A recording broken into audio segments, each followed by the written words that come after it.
5 o'clock. Good evening and thank you for joining us for KION News at 5.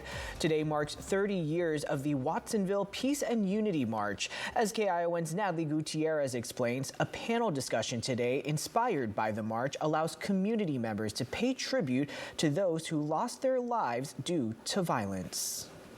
One room with people who are feeling the same grief at the Resource Center for Nonviolence in Santa Cruz, losing someone because of gun violence. Rosa de Ramirez lost her son, Antonio Ramirez Valdivia, to gun violence in Watsonville back in 1994. And she says she remembers that day like if it was yesterday. He had a lot of friends, but a lot of the friends, they're not good friends. And that's what happens when young people have a lot of friends and they lead them to the wrong way. Following the death of her 19-year-old son, De Ramirez decided to lead the Peace and Unity March to keep his memory alive. Very, very important because I like for the community, all the communities, and for the parents to really, really be alert to their kids, boys or girls.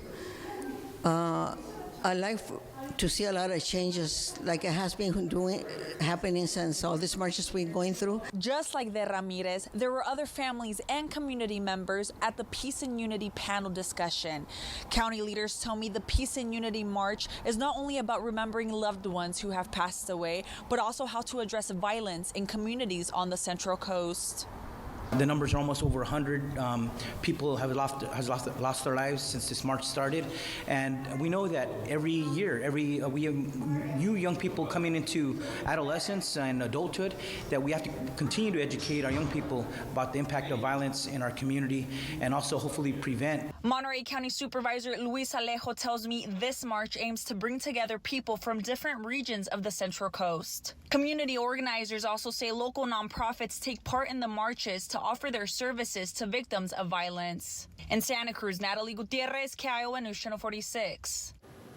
There will be two Peace and Unity marches, one in East Salinas on October 7th and the other one in Watsonville on November 5th.